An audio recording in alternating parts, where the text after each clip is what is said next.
Hello, welcome everybody.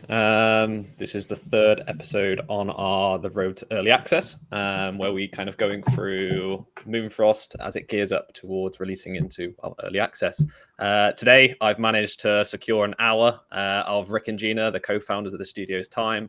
So we're going to be diving into a lot of hot topics, including fishing, a brand new map, talking a bit about open loot and the partnership there. And then open it up to the community for kind of an AMA section of the questions.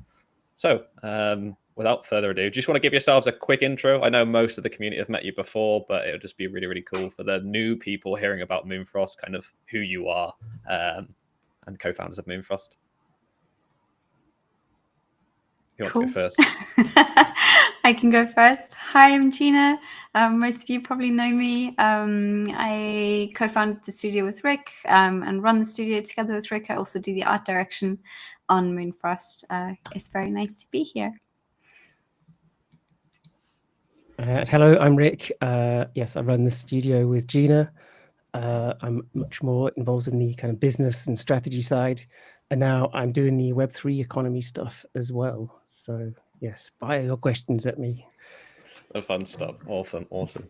Yeah, we've had a lot of pre-questions asked from the community. So what we'll probably do is start off by talking about fishing, the kind of top rated feature.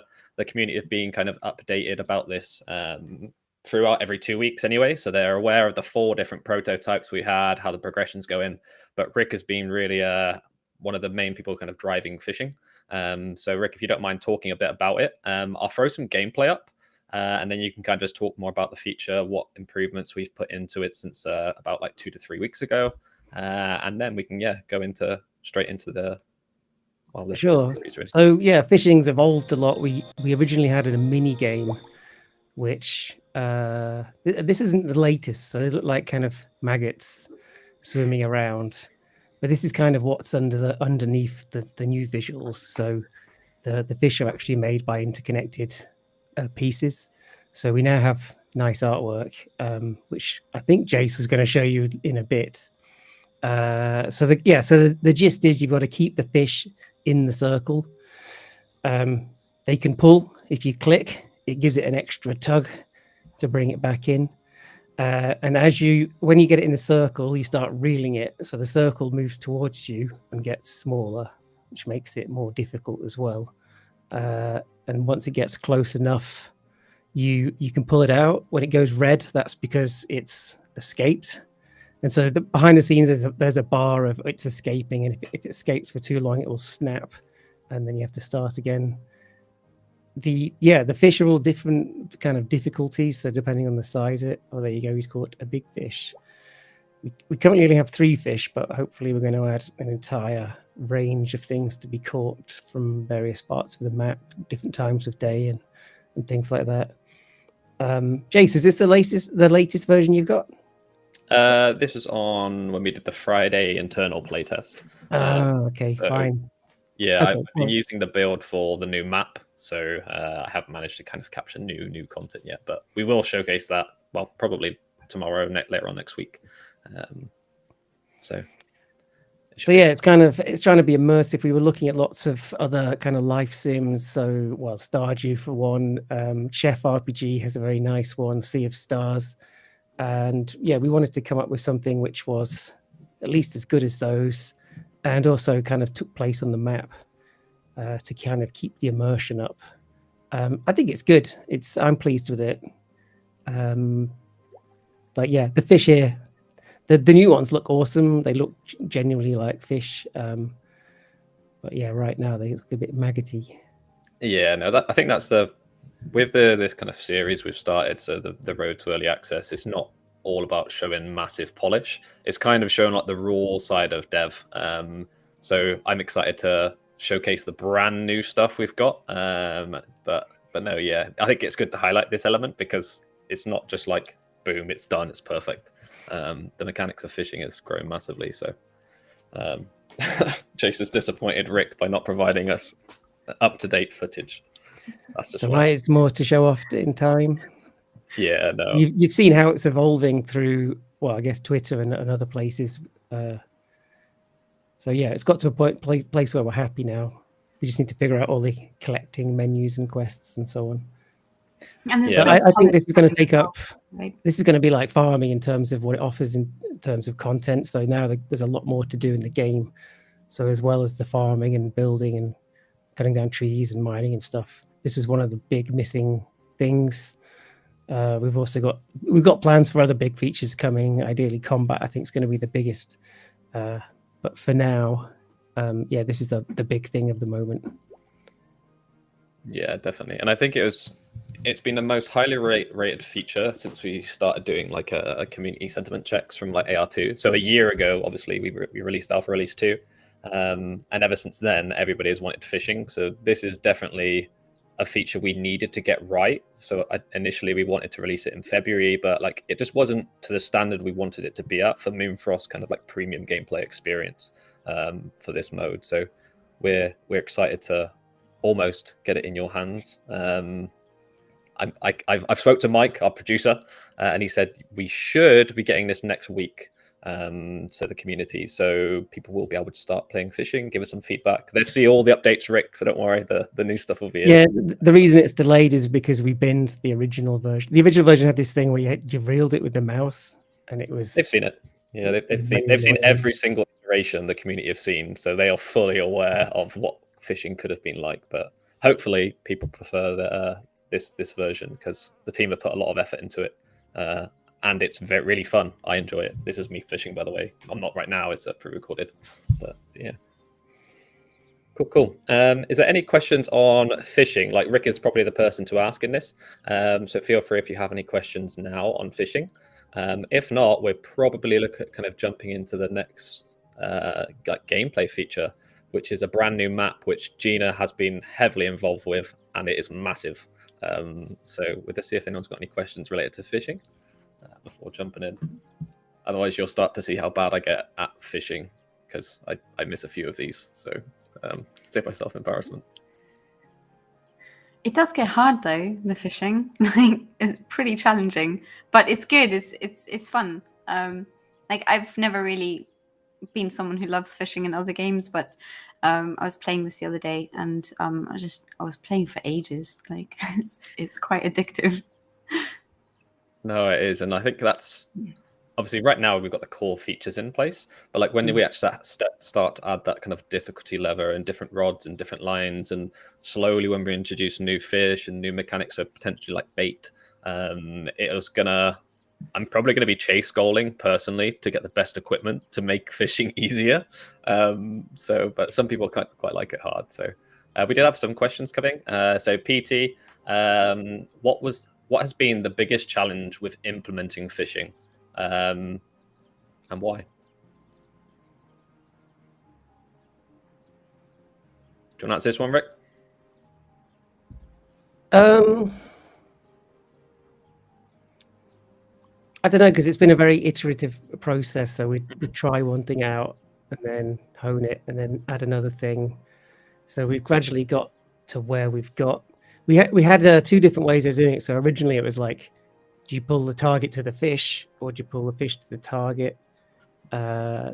We've settled on this because it just felt more natural. But yeah, we were also looking at stuff like Heyday, the way they did it with the finger as the actual rod, but that was kind of weird, just because you're still always going to be stood where you are, so it didn't make sense that the rod would be moving around. I guess it's been a good iterative process.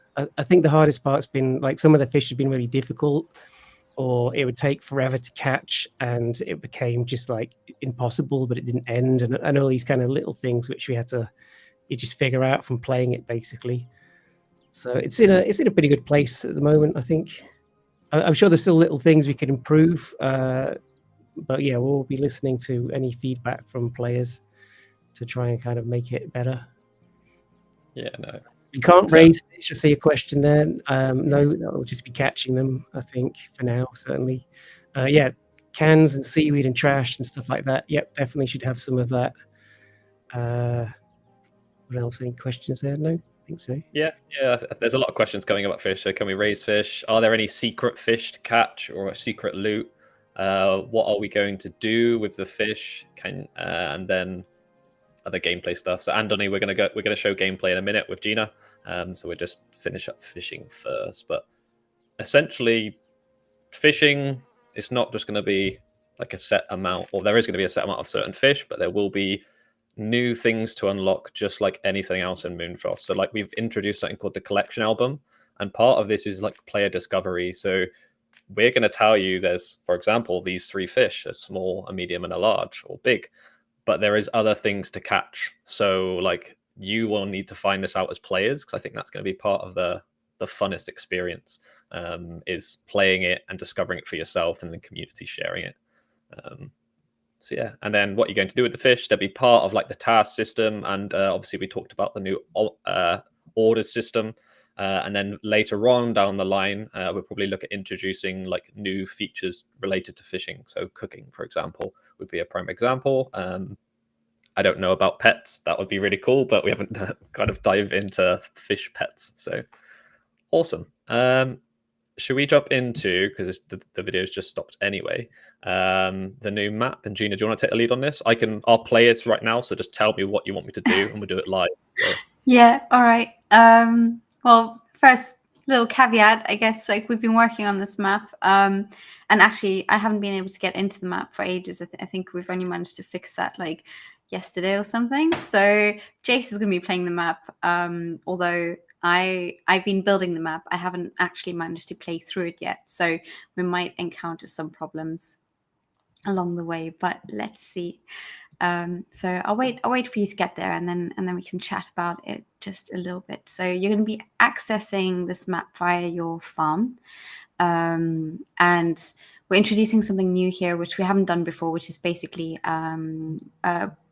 broken bridges that you're going to be able to repair. So you're going to start seeing these bridges popping up in different places. So like this bridge over here, Jace is he's done the dev thing and repaired all the bridges with with cheats. But this bridge will appear on your map in the beginning, and it will be broken. So once you've repaired it, which you do by collecting different resources and whatever, making planks, whatnot, all of that, you'll be able to access this new map. So this is probably the first of hopefully many maps.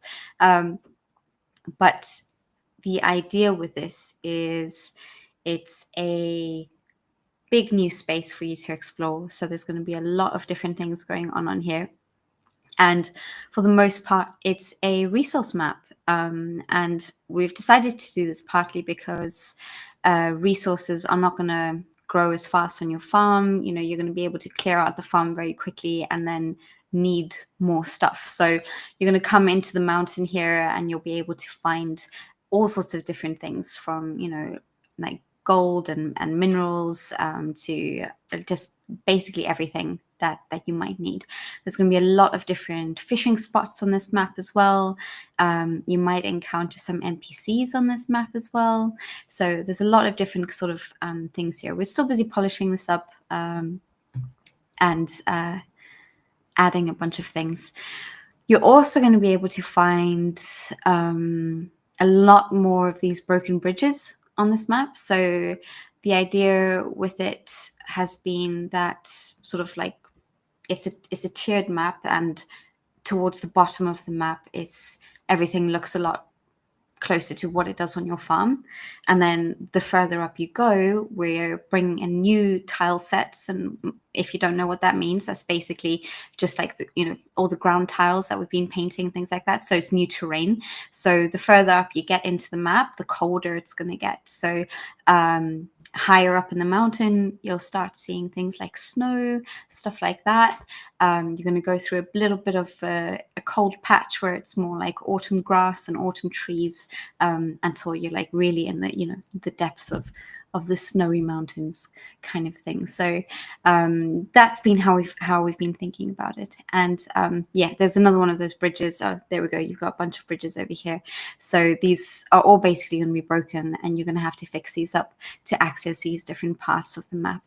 And then one of the big reasons for this is these chests, like this one over here. We've put a bunch of different chests on this map, loads of them in different places. Some of them are quite hard to get to. Some of them are, not all that easy to get to. They've all got different requirements, things like that. But you'll be able to break them open with your Earthquaker. And these chests are all going to have, they're going to offer some really unique blueprints.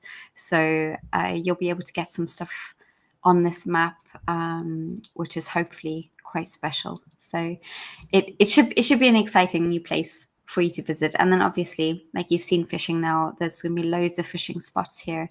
So it should just be a nice change of scenery as well, I think. And I think we've managed to make this work really, really well. Like I'm really pleased with this map, and hopefully we can add a bunch of new places for players to visit in the future. Yeah, no, I think it's one of the big things I'm looking forward to. Like, obviously, I've explored this map, and even I find new things every time I come into the map. So when players are starting to unlock new areas, like you said, via these bridges, it's going to be interesting to see what people kind of discover and find. Mm-hmm. So that's going to be really cool. And fishing as well. That's one of the biggest things. Obviously, like what the fishing is going to be such a big feature in Moonfrost, but these water sources, you probably want to explore each of them. Some may have different fish than others. So I think with this new map that kind of the team and yourself have created, Gina, it's offering something that players didn't really have previously, which is exploration and discoverability of new things. Yeah. So do we have just out of interest, because I'm not sure if it's been set up properly yet, but there's a part over here. So if you cross over the bridge and then just kind of go up a little bit, I think. Okay, here we go. So over here, I think we're going to be placing an NPC here. So that's going to be Ronan, who I think everyone will probably have seen little bits of, but probably won't have seen him in game yet. So Ronan is very heavily into fishing, and he works at the pub, so you'll be chatting to him loads there, but and getting to know him there. But I think he's going to be hanging out over here, and you can have good chats about fish and all sorts of things like that with him. Yeah, with the dialogue of the NPCs, I think Ronan and the new other characters coming will provide a lot of like additional depth to the narrative. The more people we get in, so I'm excited for that. So that's really cool. Awesome. I think that's the main talking points about this map. So obviously, like resources, a massive one. I'm like, we heard your feedback from that. So one of the things that came from the community was like when you turn your homestead purely into a factory for resources, it almost loses a bit of like aesthetics. So this map will definitely help with that, because as you've seen in the video, there is a lot of resources. You just need to explore and find out where they are. Yeah, definitely. And it's a big map. It's a pretty big map, and I think everything that you need is going to be on this map. It's all here. You just need to find it, fix bridges, or all sorts of things like that. But it's worthwhile, and the chests that we've put here are definitely going to be worthwhile finding as well. Yeah, definitely. And I think one of the big things right now, it's probably important to highlight, this is going to be like a single player map. But with Moonfrost, we are looking at doing like shared world experiences. So in the future, we could be looking at doing multiplayer experiences for players in massive maps like this. So that is probably going to be coming in the future. But right now, it's just single player. But there's plenty to explore anyway.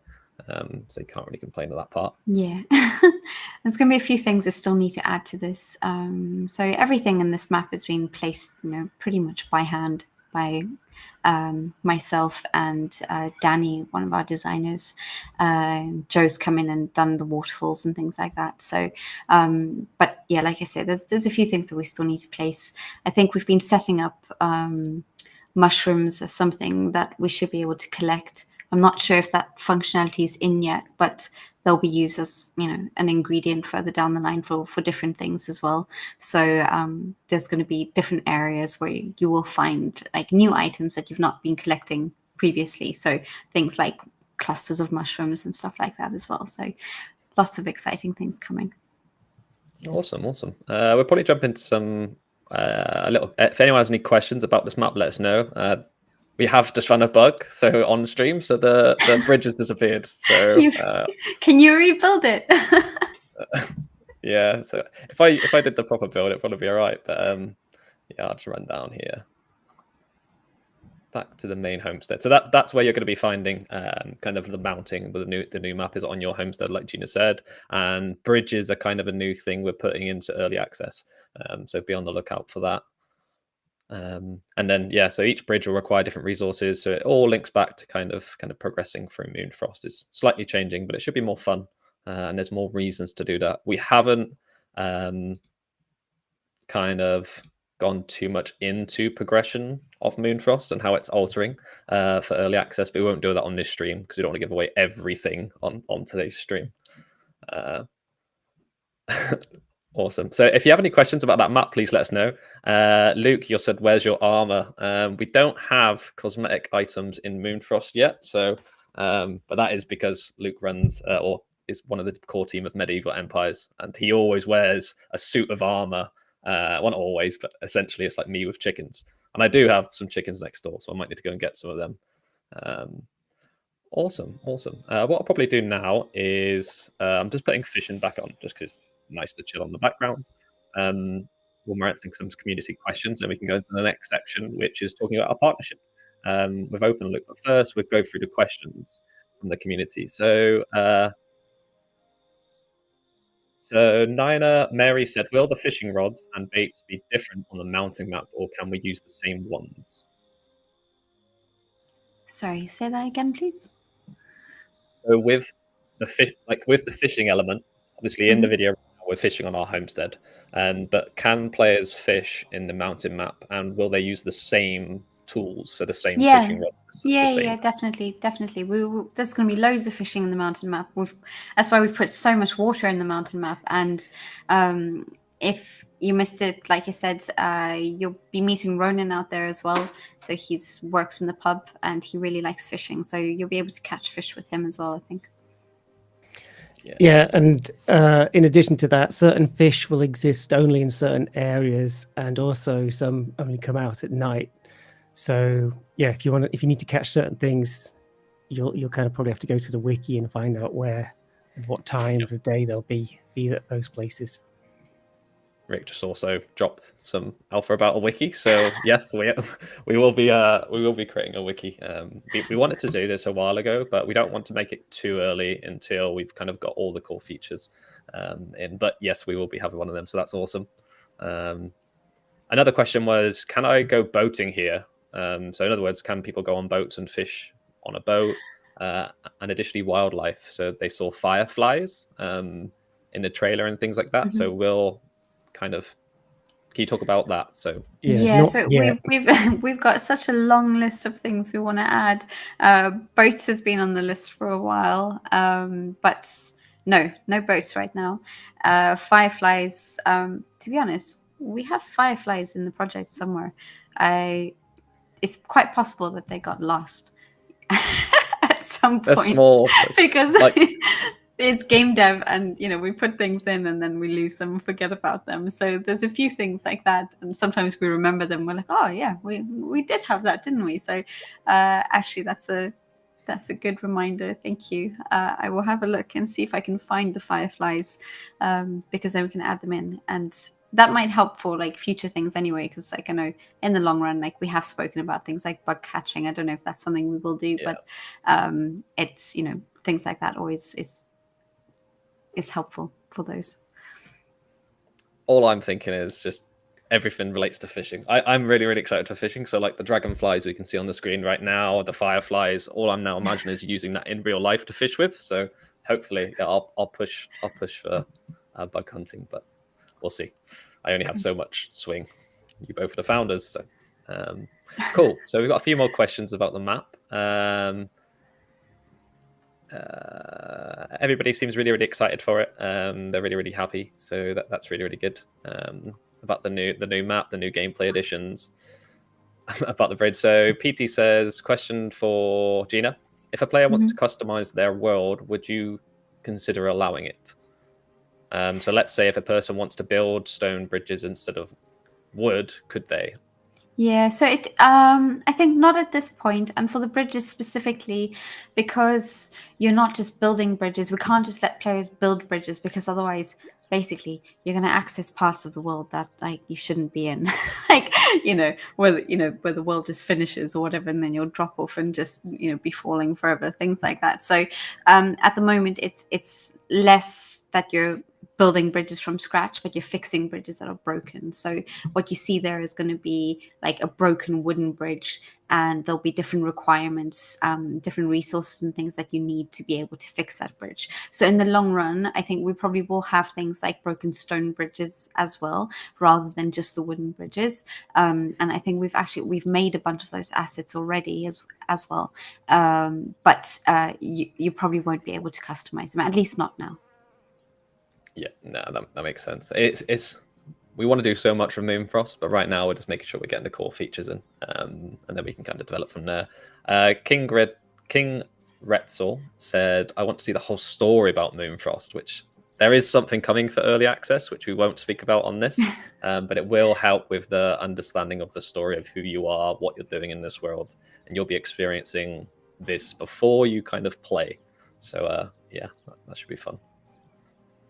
How about roaming animals? Yep, so like livestock and animals, it's definitely going to be something we're going to be looking at adding. Right now, there isn't. So we've got like chickens, and chickens apparently can run on water. I found out earlier, so that's something we probably need to look at as well. Can they? Quite fun. Yep, they can run across water.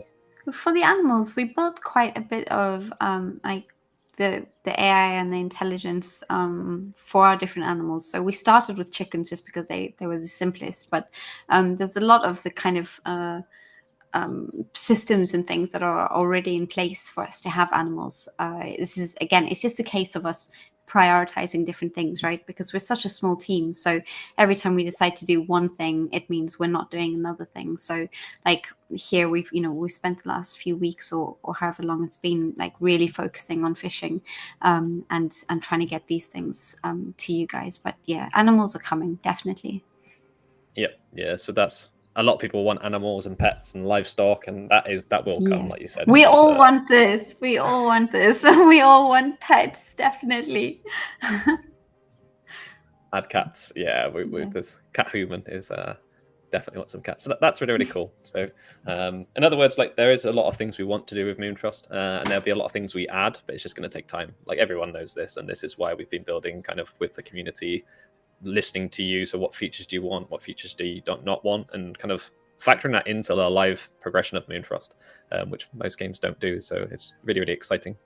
Yeah, and when I say that, like we are serious about these things as well. Like we really are. Like even for things like dogs, we prototype dogs very, very early on. It's one of the first things that we prototype where we could do all sorts of things, but it was literally like prototype kind of stage, and then we had to move things around and move on to onto other things. So it's we spent a lot of time concepting pets as well. Like we've literally got I don't even know how many drawings of like dogs and cats and different pets that we wanted to add. So in the long run, this stuff is definitely coming. It's not just stuff we're kind of, mulling over. Like we do want to do these things.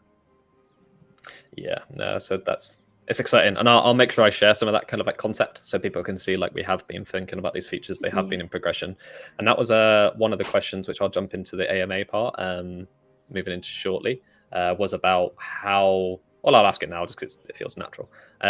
It was how come the alpha releases felt kind of very, very similar. So like each release, it felt the same. There wasn't massive like leaps and bounds and improvements. And one of the things to probably highlight to players is this is the reason why we didn't decide to do alpha release 6. Every time we do an alpha release with the community and with the team, it's a massive time sink for us. So it means we can't carry on developing features at a faster rate because we need to allocate resources and time to the community, to bug fix, to bug solve, to getting access for community support. So by not doing alpha release 6, it means we can get you more gameplay features and the game will feel better for early access. And this is why we started this series. So every 2 weeks we jump on a stream, managed to get Ric and Gina here for another half an hour. And then in 2 weeks' time, we're going to be showcasing new features. So, and we'll keep doing this until it's ready for you to be playing it, essentially. But you should be playing fishing next week, according to the team. So that's going to be fun. Awesome. Let's jump onto now. So if I'll keep this looping go around. It's quite nice to keep fishing in the background, I think. But let's jump into the next like talking point, which is open loot. So our big partnership announcement came out late last week, and we can obviously just talk through the players, what that means for Moonfrost, and hopefully provide some more up to date information. We don't have all the answers. Like we're not gonna talk through a white paper integration or anything like that. But it's just more awareness of who is open loot, what we're going to be doing with them. Cool. So I'm just pulling up a list. Sorry, so let's do that now. Awesome. So yeah, I guess like if I start and then I can ask you 2 questions if you feel happy with that, and then we can go through. So the primary thing, like what is open loot? Open loot for us is like it's not just an infrastructure; it's almost like a partner as well. So we've looked kind of the whole Web3 space, and we've tried to identify. With Moonfrost, we're not trying to copy everybody else. We want our game to feel like a premium game, and I believe we are getting there.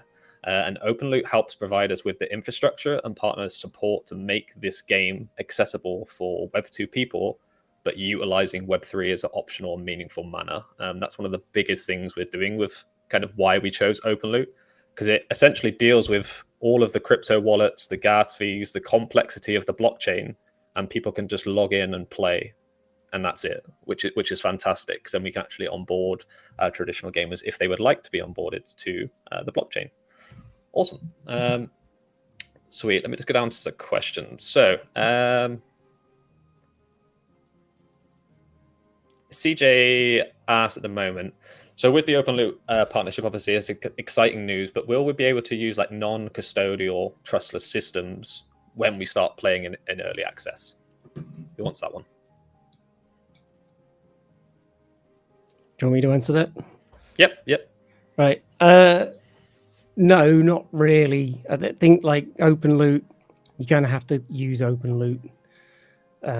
It's just the nature of how it is. I don't know if it will change because it's an evolving platform as well.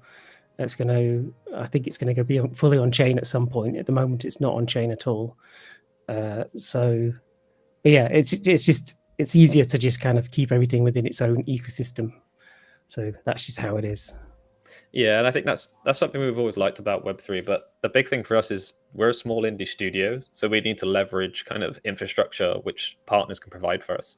And with OpenLoot, the systems, it works.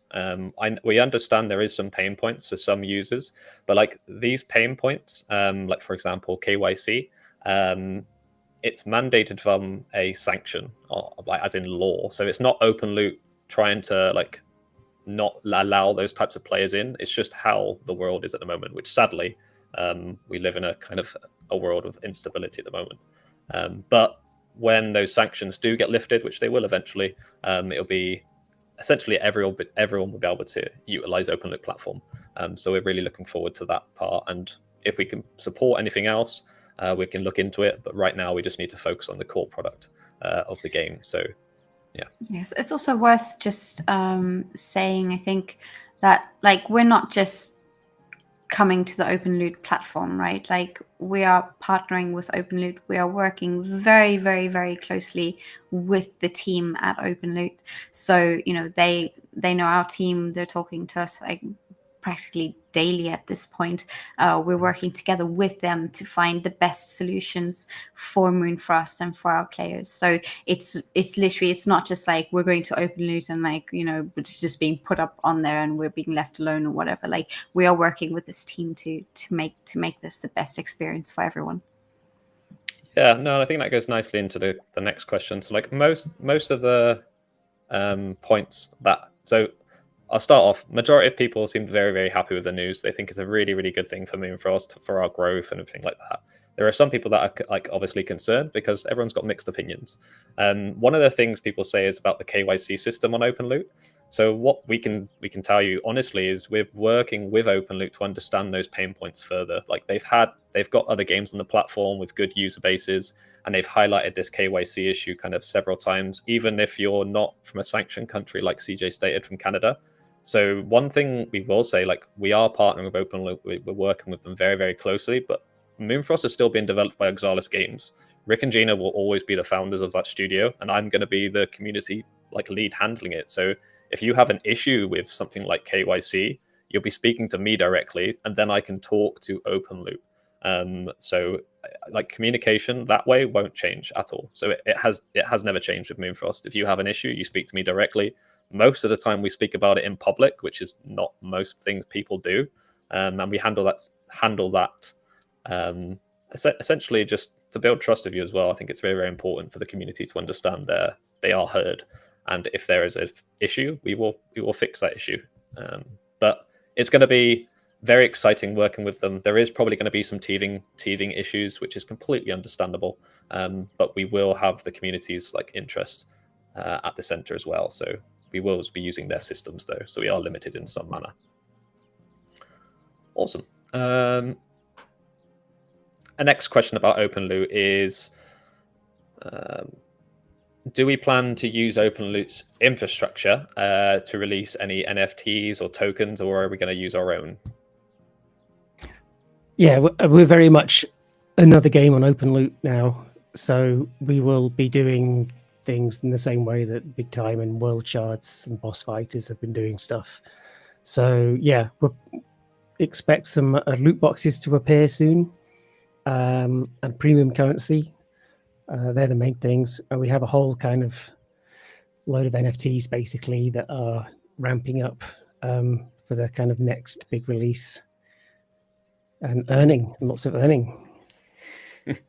Yeah, no, I think I don't want to touch too much into that right now, purely because I think when we release the white paper and we release the economy design, like I would love to get you both on this again, because we're going to have to like let everyone know kind of what we're doing and what our plans are. But essentially with OpenLoot, it's also the next stage of our chapter with Moonfrost. The Web3 integrations at the moment have been fairly soft in alpha releases, and that's been purposefully done to allow us to test the systems and features early on. But early access isn't just another alpha release. This is really the next chapter of Moonfrost. The Web3 integration is going to be fully embedded into the game, and it's going to enhance your experience if you want to engage with it. Which leads kind of straight into the next question. Cat Human was saying, since we have got Web2 players like traditional gamers playing Moonfrost, and we've kind of showcased at traditional events like EGX and Comic-Con London, will there be any issues there with making accounts? How straightforward is it to play? Do they need a wallet? Do they need to transfer tokens to that wallet? Do they need to maintain a token balance? Like, what? In other words, what does it mean for a traditional player? What does that look like for them? Who wants that one?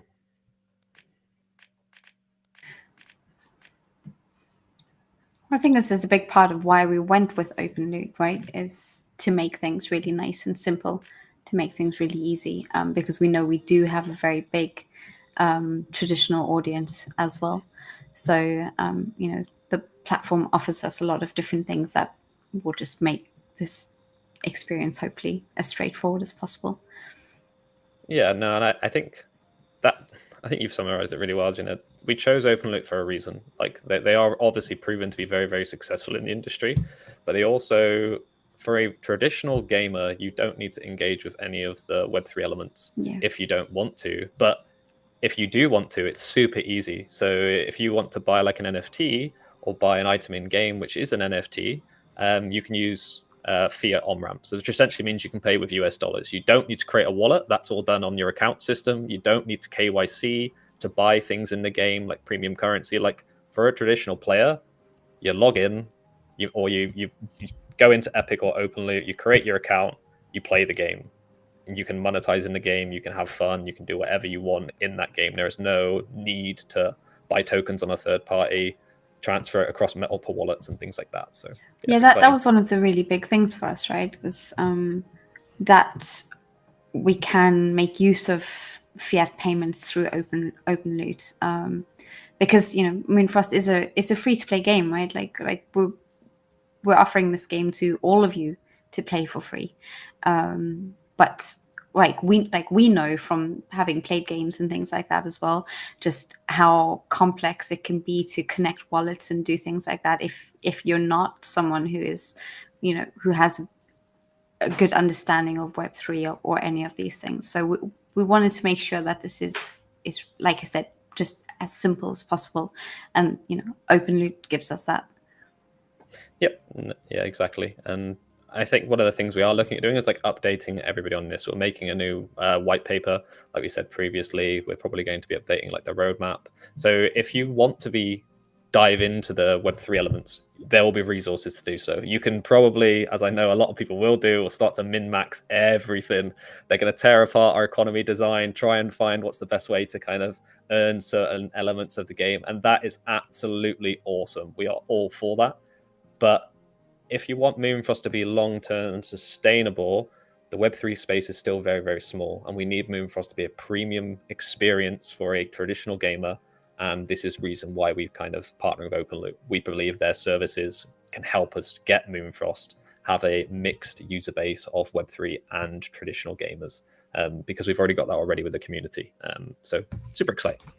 Awesome. Let's jump on, because we've got 15 minutes and I'm very conscious, Ric and Gina, they've got a hard stop in 15 minutes. So we're going to open it up to the floor with, or the community with other questions. So if you have any other questions about the game, updates, anything coming, can be about Ric and Gina.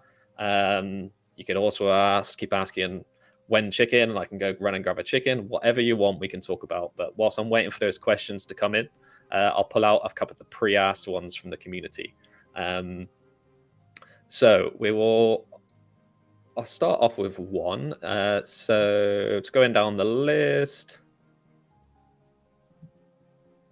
So Horokan, a new member to the community, they've jumped in since the OpenLoot and they're excited about that. They're asking about like in-game resource trading. Is there going to be any peer-to-peer in-game trading, or is it going to be done kind of outside of the game on the OpenLoot platform for early access? Who wants to answer that one? Ric? No, it's only going to be NFT trading, and that will have to be done through the OpenLoot marketplace. And so it's going to be, well, I don't want to reveal too much yet, but yeah, okay, that works. In other words, we will probably have peer-to-peer trading in the game at some point, but it's probably the trading you're going to be doing is more the Web3 element of trading, using OpenLoot, our partners, because they have systems already in place, good to go, to kind of slot into our version of the Web3, which is really, really exciting. I've answered that one. And that's probably touches. So Willis Maximus, WH Gaming, was saying about they would love to hear about the player-driven economy of Moonfrost, and that's probably going to be coming a little bit later on. And you've kind of got two sides with everything in Web3. You've got in-game economy and Web3 economy, and how that is kind of integrated with kind of it being player-centric or player-driven, which we will uncover parts of this with an economy overview and details in the white paper, but I don't really want to jump in that now, just because that's probably going to be an hour in itself talking about kind of the economy design and how the players will decide kind of what things are worth. So I will get back to that question. It's probably just not going to be today.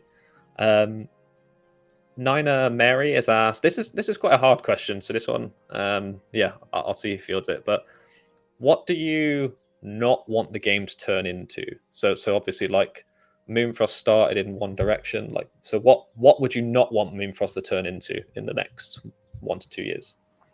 I think it's an odd question, but I think I get what you're getting at, like where you're coming from. I think mainly the thing to say is that Moonfrost is still the same game that we set out to build, right? Like, that vision has never changed. We have always wanted to reward players for playing the game, but the heart and soul of Moonfrost does not change because we're on a new platform. It doesn't, right? Like, what we set out to build is still what we're making. And for us, it's a huge upside that we can give back to the players for playing this game. We put a lot into this game. We put a lot into creating this world. It is, a warm world, a cozy world, all of those things. But we have got a lot of elements like, we've got our competitive farming and things like that, which are very different to other games in this genre. And we are giving back to players, right? Like, you put in time into this game and you can get something back for that. So this is never going to turn into, just like a gamified, DeFi platform, A DeFi whatever. clicker. Like, that has never been the plan, for Moonfrost. And the game doesn't change, right? We're coming to a platform that is going to be very accessible to everyone, and is really good for Moonfrost. But like I say, what we're building is still remains the same. So there's no worries there. Yeah, I think that's probably one of the biggest things I like about. Obviously, I am biased, so take everything I say as biased if you're watching this about Moonfrost. But we've never shifted in the sense of like what we wanted to build and how we're building. We haven't jumped on trends. We haven't tried to make like Telegram games or things like that. We've always decided like we understand what Moonfrost can be. We've done the product market research. Like this is probably something to highlight to the community listening as well. Like, in the traditional gaming industry, there isn't really a successful free-to-play premium farm sim RPG. There is one other game that is out there, and they've had to massively downsize due to, at the moment, it's not proving to be sustainable for them. So Moonfrost isn't just a Web3 farm sim. We have the capacity to actually create a game which the traditional players want and would like to play, as well as offering this kind of Web3 layer, which is going to be really, really exciting to see what everybody does when that goes live, which is really, really, really, really soon. So yeah, cool. A few more questions coming in. So, but yeah, thank you for answering that one. That was kind of a tricky one. So, Rim, Rick, this one's for you. They're asking, how close are we to that white paper, Mr. Rick, with googly eyes? They want to know. So can they expect to see it a couple of weeks before early access? Yeah, probably April sometime. Basically, I spend my days in spreadsheets working out the exact model, so it's hard to write the white paper until we've kind of settled on what that's going to be. I have a pretty clear idea what it's going to be. So yeah, it's just that process right now. Yeah, but I reckon I can bang it out in a couple of days, or if once it's kind of there. Yeah, you've created white papers before, and that's why we didn't release a white paper for the last. We released one way at the start, like go back 3 years. For the last 2 years, we've actively not put out a white paper, and the reason being is the game has slightly changed. We've kept the same vision and promise, but the game in the middle part has changed in elements. So we don't want to release something and then edit it straight away, and then edit it again in a week, and then edit it again. It's almost like it's a game book. Like, when you used to open like a PlayStation 2 kind of case and you had a game book in there, you wouldn't get that updated. So it'd be kind of, this is what we're trying to deliver to the players. Obviously, there will be some subject to change. It's more of a live paper, but we want to inform you on everything going on, essentially. But as soon as Rick's got it out, I will be pushing for it to be out to the public as soon as possible. So don't worry, I've got your back there. Also, I am having a few Wen chickens, so I will go get a chicken in a minute. But I'll leave you on a question and then hopefully I'll run and get a chicken. It'll be like 3 minutes, and then you two can kind of just answer that question. So let's go with talking about biofuel. Yeah, that's going to be exciting, that one.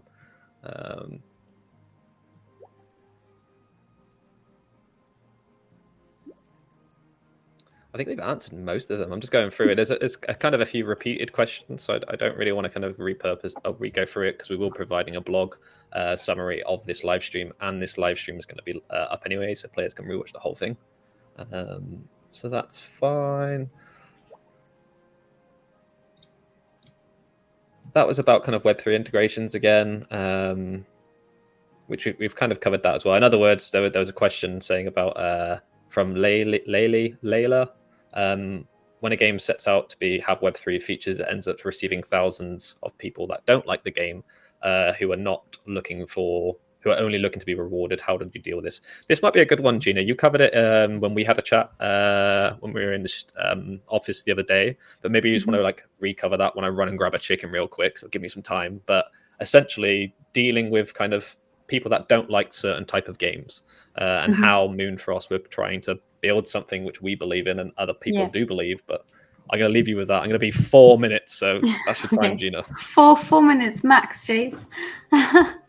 Yeah, so I mean, we're very aware of like the FUD and things like that around, Web3, especially from traditional gamers, and then especially from gamers who are, playing sort of cozy games and so on. And I think the best thing that we can really say is, like, keeping it consistent with what we've always said, is that we love the game that we're making. We believe in the game that we're making. We've always, our vision for this has always been to build, not just like the best Web3 game or whatever, but like the best in genre here, right? The best in this type of game. So we know the game is fun. Like, we are building, we're a very experienced dev team. We are building something that is fun. And my hope is that players are going to come in and play the game and try it for themselves and make their own minds up about, what they think of the game. If you love the game, then play the game, right? Because we've built this game for you guys. We've built it for players. And if it's not for you, then there's just not that much that we can do about that. Because I think we have stayed very true to our vision here and to what we're building. But we're always going to have that. I think every game I've ever worked on has had a cohort of players who aren't happy or don't like what the game is. We will always try to protect our community. So, hopefully we can keep things really, really positive, and hopefully we're just going to have a lot of people who love what we're making and who love being a part of Moonfrost. And here's Jace with some chickens. Yeah, that's awesome. I came back at the right time, I think. So I was like, no. I didn't hear anything, so thank you for whatever you said there. I'll rewatch it afterwards. But yeah, these are some chickens. So they are they're so cute. about 3 weeks old, and we've got 31 of them to add to the rest of them. But yeah, now I'm gonna have to sit here for the next 2 to 3 minutes with a chicken in my hand. So hopefully they are good. Cool. So yeah, if there's any more questions, let us know. We can probably do one more question before we wrap it up, but it's been really awesome. Gina, there's a lot of questions popping in. Chicken reveal. Yeah, when chicken? I'll put them next to the mic. You might be able to hear him chirp.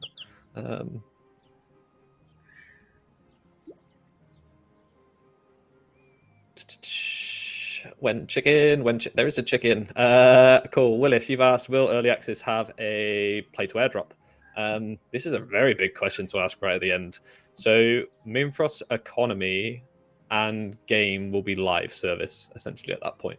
So you can expect players to be rewarded for their time. And we're going to reveal more about that as we kind of build up to early access. We don't want to just give you all of the information right now. Because we want that white paper to be ready. We want you to be able to research as much as you want to research about the game. Luckily for you and other people, we have community members like Kat who has already started with spreadsheets and min-maxing, so they can kind of share if they want to. the fast track to getting them best returns from the game. Everyone's agreeing with you there, Gina, with what you were saying. So just saying, like, every person's got a different taste of games. You can't cater for absolutely everybody. So I think people are fully aware what Moonfrost is going to be. And if you don't like RPG, pixel, farm sims, it's probably not the game for you. But if you do like that game, give it a try and then let the game decide if you like it or not. Definitely. Cool. Right, three more minutes. Pup, okay. I'll just answer your one, Q. You've asked this question quite a few times. So, is it possible to upload TikTok for Russian-speaking users? Yes, I can. In other words, after this, I will put a text format up onto the website, so you can kind of go through it, and any language can use like a translation fit, or on Google or Brave or what browser you use. So you can essentially know what we've just been talking about, because we do want everybody, if you don't primarily speak English, to be able to understand what Moonfrost's development is like. Cool. I think we're going to wrap that up there then. I've promised I'd get you away on time, so that is it. But I just want to say thank you, Ric and Gina. It's been awesome. This is the first live stream we've had both founders on, and I think the community have really, really enjoyed it. So hopefully we can do it again sometime soon. But next episode on the road to early access, so part of the build up to early access release, I'll probably be by myself. But maybe the one after, we can look at getting you both back on and dive into some more gameplay and features. But thank you. Sounds good. Thank you so much, everyone. Awesome. Bye. Sorry, I can't wave. I got chicken.